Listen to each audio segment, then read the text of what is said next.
dans des situations comme ça, tu vas manger des choses qui te font plaisir. Après, en fait, la notion de plaisir, ouais, elle est présente, mais par exemple, moi, enfin, le riz au lait, j'ai jamais aimé ça, quoi. C'est jamais un truc qui m'a, enfin, même ce qu'on achète et tout, j'ai jamais aimé. Et là, le fait de le faire moi-même et de mettre des ingrédients, voilà, je suis aussi apiculteur et prof de PS à côté, et du coup, j'ai du miel. Donc je mets mon miel, je mets de la vanille, de la Réunion, donc du coup je pense que ça contribue aussi à faire en sorte que le goût, voilà, positiver le produit, à le valoriser, quoi. Et pareil des soupes aussi. Donc par exemple la soupe, comme la plupart des Réunionnais, j'ai jamais aimé la soupe, quoi. Enfin, c'est pas notre culture déjà. Et au final, et au final, ce qui est marrant, c'est qu'il y a un an, j'arrive à la Plaine des Merles, et donc Romain, là, un pote qui m'a fait le ravito, il faisait le ravito aussi de Salomon, et donc de François Daen. Et j'arrive à Plaine des Merles, donc François Daen était passé depuis pas mal de temps. Et il me dit, il faut que tu prennes de la soupe, faut que tu prennes de la soupe. Je lui dis, bah pourquoi? Il me dit, bah François Daen, il a pris 7 soupes, quoi. Il était mal, il a pris 7 soupes. Je dis, ah bon et tout. Il me fait, ouais. Il fait, ouais, par contre, il a pas pris les vermicelles, il a pris que le jus, il a rajouté du sel. Et du coup, je dis, bah ok, bah allez, bah donne-moi une soupe, quoi. Et au final, c'est parti de la Plaine des Merles, j'ai pris ma première soupe en course, suite au niveau protéines. Donc moi, je fais mes barres maison. Donc pareil, Nicolas Obino, il a sorti un livre, j'ai revisité un peu sa recette de barres, parce que, pas que pour les barres, mais il y a d'autres trucs qu'il propose et qui, franchement, si on respecte la recette à la lettre, je trouve que c'est pas très bon. Donc du coup, j'ai essayé de revisiter. Donc en gros, c'est un mélange, je vais pas rentrer trop dans les détails, mais c'est un mélange de 4 graines. Pour donner plus de goût, moi je fais revenir les graines à la poêle, donc ça donne un côté un peu grillé qui est sympa. Ensuite, je rajoute pareil du miel, je rajoute du coco râpé, de l'huile de coco et des figues séchées. Donc voilà. Et en fait, je fais mes barres comme ça. Et donc ça, c'est des barres, c'est un apport de protéines qui est quand même conséquent, parce qu'il y a majoritairement des graines. Et par contre, ça, je le consomme sur du plat ou en descente. Voilà. Et pas, par exemple, pas dans l'ascension du Vitaibit. Voilà. Donc, et Ludovic, lui, il marquait exactement. il cite beaucoup plus ton organisme que sur du plat ou sur la descente. Surtout que là, tu es en ultra. Globalement, sur du plat, je sais pas, ton rythme cardiaque il va descendre à 70% ou même en dessous. Et par contre, en montée, tu peux parfois peut-être atteindre les 80%. Donc, du coup, manger quelque chose qui est entre guillemets difficile à digérer alors que tu es déjà en plein effort, c'est pas logique. Donc, il faut prendre les choses le plus facilement assimilables possible. Donc, pareil, j'avais quelques compotes aussi. Donc, des fois, voilà, bon, je sais que les compotes, c'est pas très riche. Mais là, par contre, voilà, c'est pour le côté un peu aussi. Plaisir un peu, le fait de retrouver un truc que t'aimes bien. Donc des fois, je prenais une compote et je sais que même si ça apportait pas grand chose, ça me faisait quand même du bien, quoi. Je me dis ouais, mais je prévois ça, mais ça se trouve je ferai 27h ou 27h30, mais ça se trouve je ferai 24h, quoi. Après, forcément, quand je disais 24h, j'y croyais pas trop. Et du coup, il faut bien à un moment partir sur quelque chose. Et je trouve que c'est un peu le fil conducteur, ce qui te motive un peu. Par exemple, là, quand je n'étais pas bien, je regarde mon dossard. Donc, en gros, mon dossard, il est comme ça. Il y a tous les pointages. Et j'ai marqué au stabilo tous mes heures de passage, en fait. Voilà. Donc, du coup, par exemple, je savais que j'allais arriver à Sillaos à 6h10 le matin. Je suis arrivé à 6h03. Donc, j'avais 5 minutes d'avance. Après, pareil, je savais qu'il fallait que je mette 2h24 entre Sillaos et Marla. Et la preuve, c'est qu'au final, la feuille de route, on ne la suit pas, parce que moi j'ai mis 12 minutes de moins et je m'en suis rendu compte qu'en arrivé à la maison en regardant quelques jours après. Mais sauf que, par exemple, quand je n'étais pas bien à la Plaine des Merles, et que du coup je perds du temps dans les centres de Santi-Scout et tout, et je me fais doubler, voilà, j'arrive à être à Bourse, et là je me dis, ouais, là je suis pas bien, ça va être encore long, les grosses difficultés elles arrivent, et donc je t'ai fait doubler, ils ont creusé l'écart encore, derrière ça va sans doute revenir, qu'est-ce que tu fais, quoi? Et donc là tout de suite je me suis raccroché à mon temps de passage, et je me souviens qu'à Illet à Bourg j'avais 7 minutes d'avance sur mon temps de passage. Quand tu es bien, moi je sais qu'entre Grand Place et la fin, on a cessé on a eu de cesse de grappiller du temps. Par exemple, pour avoir un ordre d'idée, entre le Maïdo et entre Roche Plate et le Maïdo, et le pointage du Maïdo, ma feuille de route de 26 heures, pareil, je l'ai vu qu'après, parce qu'en course, tu t'amuses pas à calculer, j'aurais dû faire 1h46 et je fais 1h31. Donc je gagne 15 minutes que dans cette portion-là, quoi. Donc au final, à la fin, tu sais que tu es en avance. Parce que tu vois tant de passages prévus à temps, là tu te dis 40 minutes, 45 minutes, 50 minutes, 55 minutes. Et là, du coup, ça te met vraiment dans une dynamique positive, quoi. Et là, tu penses plus au. Et là, ça te met pas justement la puce à l'oreille à te dire je suis peut-être un peu trop. Bah après, le problème, c'est que, comme je t'ai dit, on était 3. Et moi, j'avais pas d'autre solution que de m'accrocher à eux. Et voilà, et de tenir. Tout seul après Voilà. sur le sentier. Tu préfères t'accrocher à eux plutôt que de rester dans ton. Et puis en fait, j'aurais pas eu le choix parce que Ludovic Pomeray il me dit non, mais là t'as pas le choix, tu restes avec nous, quoi.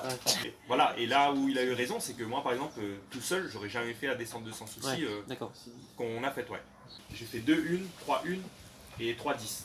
Et en fait, 3 semaines et 10 jours après, avant le Grand Raid. Donc une semaine type, c'est le lundi, je faisais 2 heures de trail, 2 heures, 2 heures et demie de trail en fin de journée, parce que je travaillais toute la journée. Le mardi, j'avais 2 heures de libre le matin, donc c'était 2 heures de vélo, où je faisais exclusivement de la force. Donc la force, on est assis sur la selle, on n'avance pas. Parce que par exemple sur une montée où je montais à 15 km/h normalement, là j'étais à 11-12 km/h au grand maximum. Sauf que voilà, je tournais les jambes à 45 tours, 50 tours minute. Voilà, et ça, je faisais ça pendant 2 heures. Et le soir, j'avais ma grosse séance de la semaine. Donc c'était des 100 D+. Et donc les 100 D+, vous connaissez sûrement. Ouais. Sauf que moi, ma montre, elle marche pas bien. Elle déconne un peu. Donc du coup, si j'y vais tout seul, en général, je fonctionnais autant. Et je me suis rendu compte après que, en ayant fait des séances par la suite avec des potes qui avaient une montre qui fonctionnait bien, je faisais plutôt des fois des 130, 140 D+. Parce que je voulais faire des 5 minutes. Sauf que moi, venant de la piste, j'ai tendance à partir trop vite en début de séance et ensuite à me régler. Et du coup, je me réglais sur 5 minutes, au final ça faisait 5,20, 5,30 et donc c'était plus des 130, 140 des plus. Donc je l'ai fait 15 fois maximum. Donc une séance qui dure, le cœur de séance il dure presque 2 heures. Même plus, il dure 2h30 quasiment, 2h20, 2h30. 15 fois. 15 fois. Le mercredi, plus. donc je renchaînais avec 3 heures de vélo le matin, où là par contre je m'octroyais un peu plus de récup. Donc là je faisais tourner les jambes, mais toujours sur du vallonné, pas sur du plat.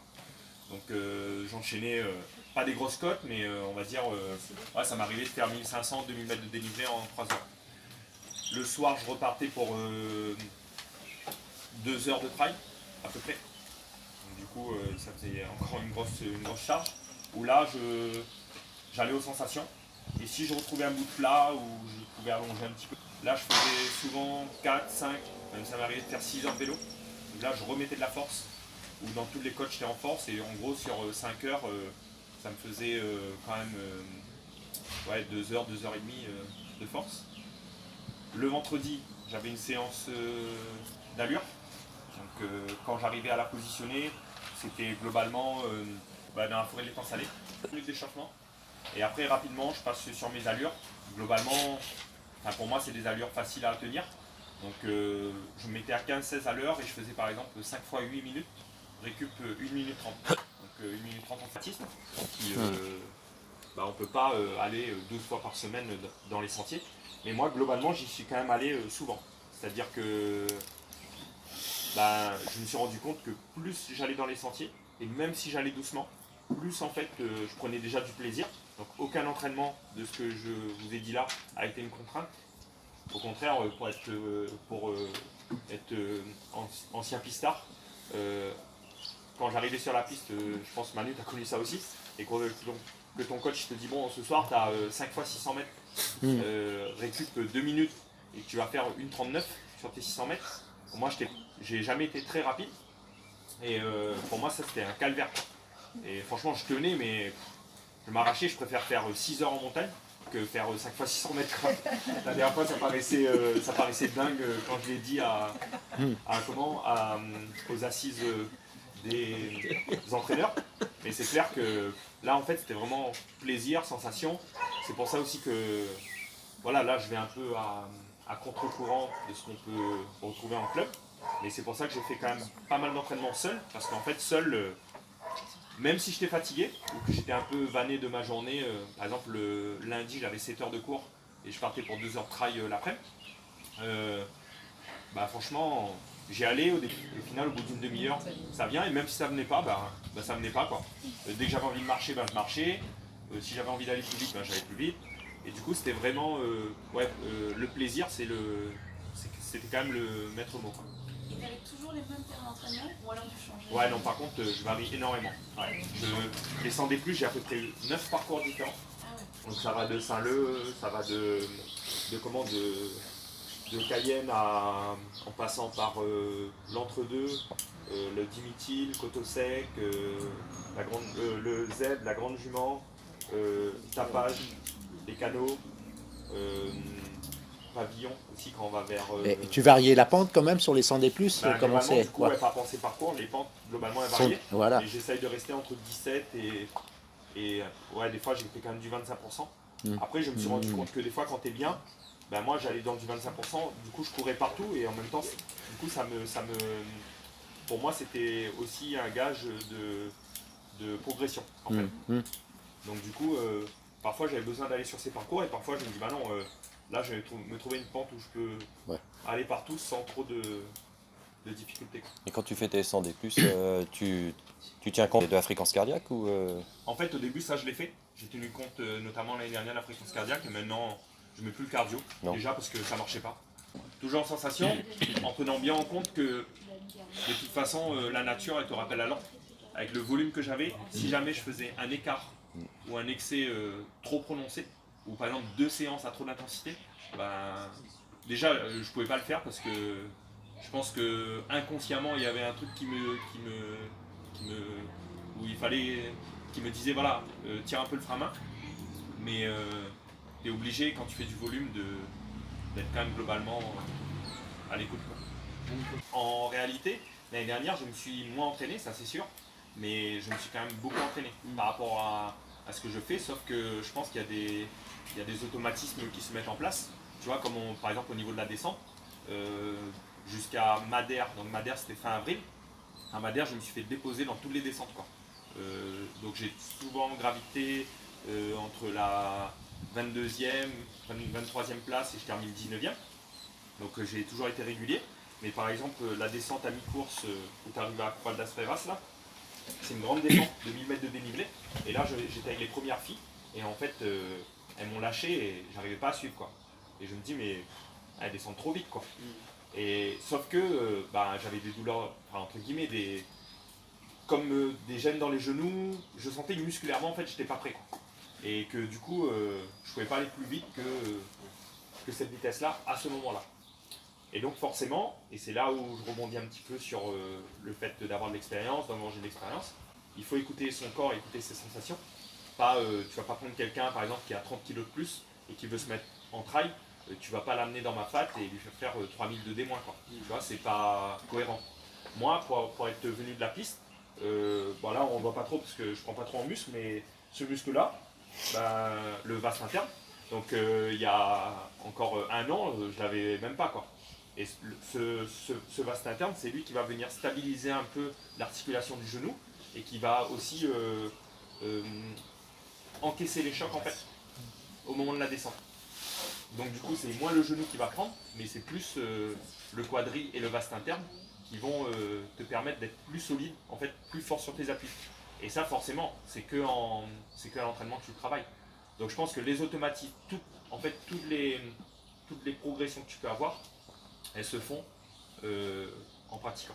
Tu penses que tu es capable de remettre encore une charge supplémentaire en intensité Non, et en volume? Je pense qu'en volume, il ne faut pas mettre de charge supplémentaire. Là, c'est déjà très bien. Même au contraire, petit à petit, logiquement, tu vas avoir besoin de moins faire de volume pour un résultat meilleur. Tu vois. Mais sauf que moi, j'avais conscience que à 36 ans, tu vois, il ne me reste pas 20 ans devant moi. Je ne suis pas David Emanini, pour ceux qui connaissent de Salomon, il a 20 ans, il est encore... il a encore, on va dire, une vingtaine d'années devant lui au moins. Du coup, j'avais quand même une envie de progresser rapidement. Donc forcément, ça passait aussi par un volume important. Donc c'est sûr, hein, j'ai sans doute pris des risques au niveau de ma préparation, mais en même temps, sur piste, j'étais blessé très très souvent. Donc pendant 13-14 ans, je me suis blessé peut-être une vingtaine de fois, à peu près, dont des arrêts des fois de 3 mois. Et là, depuis un an, même un an et demi, j'ai connu aucune blessure. Donc on ne fait pas trop d'écart au niveau de notre hygiène de vie. Ouais. Du coup, en gros, on se couche à 21h30, 22h, plutôt 22 que 21h30. Et on se lève à 5h30. Parce qu'on fait un petit déj, moi par exemple, tous les matins, j'épluche la papaye, on fait une salade de fruits avec du citron. Le temps de tout préparer, ça prend quand même pas mal de temps. Donc en gros, l'hygiène de vie, elle est importante. L'alimentation, elle est encore plus importante. Donc pour ceux qui s'y intéressent un peu, forcément, en course, on provoque quand même beaucoup d'acidité. Donc du coup, c'est important de consommer des aliments qui sont alcalinisants. Et au final, moi, j'essayais quand même, tant bien que mal, de prendre des choses qui vont me permettre de mieux récupérer. Mais des choses naturelles. Je suis pas du tout, franchement, à part, j'ai fait quand même une cure de probiotiques avant le Grand Raid pour limiter un petit peu les chocs au niveau de la flore intestinale. Quoique même sur les probiotiques, il y en a certains qui reviennent en disant que c'est peut-être pas forcément bon. Donc du coup, c'est pour ça que moi je le fais qu'une fois par an et vraiment sur des périodes de 10-15 jours maxi. Mais au niveau de l'alimentation, en gros, je fais ma poudre de moringa moi-même. Je mange la patate douce du jardin 2-3 fois par jour. Manioc aussi. Ensuite, je prends des graines de chia, des amandes, pas mal de graines, noix de cajou, etc. Donc ça vraiment, j'en consomme régulièrement. Des bananes, pareil, pas mal de bananes, de fruits de saison et j'évite de les acheter. Je préfère que ça vienne du terrain puisque j'ai un terrain aussi agricole. Et après, riz, voilà. Après, bon, je suis créole, donc moi, franchement, Et laitage de temps en temps, je mange un rougail saucisse, de la viande. Mais sauf que, voilà, je sais que, par exemple, si je mange un rougail saucisse le vendredi, ça me dérange pas, hein, le vendredi, par exemple, et j'ai une sortie longue le samedi. D'ailleurs, quand on a fait le week-end choc, on a mangé un bon rougail boucané. Manu était un peu déçu. Mais sauf que, ouais, après, je fais un peu attention. Je sais que, par exemple, j'ai mangé de la viande 2 fois par semaine ou 3 fois. Du coup, on va manger un peu de poisson et puis on va faire un repas sans viande, sans poisson. Voilà. Les grosses semaines, c'était 30 heures d'entraînement. Donc pour moi, une semaine à 12-13 heures, 14 heures, ça va être une semaine de récup. Ouais, voilà. Du coup, Ah, mais voilà, oui, c'est bien, mais oui. Ah oui. C'est pour ça que. et en fait, même le corps, il va prendre l'information comme si c'est une semaine de récup. Forcément, tu viens de faire 30 heures, la semaine d'après, bam, tu descends à 15 heures. Les 3 premiers jours, tu le sens pas tout de suite en fait. Mais quand tu arrives au jeudi, vendredi et au samedi, tout de suite tu as envie de repartir sur 3 semaines parce que l'information a été passée comme quoi, si on peut prendre l'exemple de l'agriculture, tu es en jachère quoi. Donc, du coup, le sol il demande qu'à repartir et qu'à à nouveau avoir des graines qui vont germer. Donc je sors du Grand Raid. Franchement, j'avais pas envie de repartir à l'entraînement, de me remettre dans un cycle de préparation. Je sais que la récup elle est importante. Donc jusque-là, j'ai un peu bricolé. J'ai fait plus de VTT par exemple que de vélo sur route, parce que le vélo sur route pour moi c'est synonyme de séance de renfort, de parcours, de côte, etc. Donc par exemple hier j'ai fait 2 heures dans la forêt de l'étang salé, et je me dis je tourne à gauche, je tourne à droite, je monte à l'antenne, non là je vais aller sur le... Et au final c'est beaucoup plus ludique quoi. Là ce matin on a reconnu la dernière portion le 3 étoiles avec Julie. Bon, au final, ce week-end, demain, je vais peut-être faire une petite sortie rando trail, mais ça sera la première depuis le Grand Raid. Bon, voilà. Mais je sais que arriver, je ne l'ai pas encore calculé, mais ça va être à peu près aux alentours du 10-15 décembre. Je vais repartir sur un cycle de préparation de 12 semaines pour la Trans Grande Canaria. Et je sais qu'arrivé à cette date-là, si tout va bien, j'aurai à nouveau l'agnac pour repartir à l'entraînement. En ayant par contre cet objectif, et du coup, toutes les séances seront à nouveau des séances plaisir. Mais jusque là j'ai besoin un peu de souffler, de décompresser, et de me dire de revenir progressivement forcément et le proprio de la cheville, de tous les muscles en gros qui sont en rapport avec le pied, et aussi de la chaîne postérieure et des exos de gainage général. Et je pense que ça m'a pas mal aidé. Après, honnêtement, quand je suis en phase de grosse charge d'entraînement, j'ai pas le temps de placer ces exos, mais de temps en temps, je remets quand même des petites phases d'entraînement. Et là, par exemple, dans des semaines cool comme ça, même dans des périodes cool comme ça, j'en refais à nouveau. Voilà. Pour orienter mes entraînements dans les sentiers en fait. C'est-à-dire que mes premiers trails, j'en ai quelques-uns en tête. Le trail du Colorado, je pense que c'était 2016 ou 2017. Donc 42 km, à l'époque pour moi c'était une montagne. C'était franchement 42 km, ça va être long. Au final je passe 1 heure avec comment il s'appelle, avec Jean-Eddy Loret et avec Alexis Vincent et avec Jean-Louis Robert. Donc on fait toute la montée ensemble et ils sont essoufflés à côté de moi et moi je suis super bien. Je fais, putain, mais là franchement ça va être top quoi. Et honnêtement là je pense que je vais pouvoir déjà les accrocher et si ça continue comme ça, peut-être en placer une petite attaque. Bon, maintenant je reviens un peu ma façon de voir les choses parce qu'en trail en fait rien n'est terminé quand tu n'as pas franchi la ligne d'arrivée. Mais du coup à cette course, pendant 1 heure je suis avec eux et pendant les 2 autres heures et demie, enfin les 3 autres heures de course, je perds 50 minutes en fait. Et je termine 12e à 4 minutes, en étant 4 minutes devant Marcel Puy. Il y a le trail des Anglais. Le trail des Anglais, 6 km roulant. Ensuite, bon, là, je le voyais voilà, comme des petites relances, mais jamais très longues. Quoi. En plus, c'est vrai, jusqu'à la Grande Chaloupe. Et puis après, une montée, mais qui est qu'une montée quand même plutôt régulière. Et après, tu fais la descente. Au final, 20 km, je vais être bien. Quoi. Ouais, tu parles, je fais le plat, je suis super bien.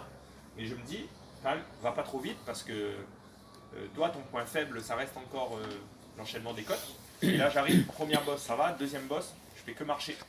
J'arrivais plus à courir, alors que sur le grand raid, presque on arrive. Enfin, j'aurais peut-être même pu arriver à passer plus vite. En tout cas, c'est l'impression que.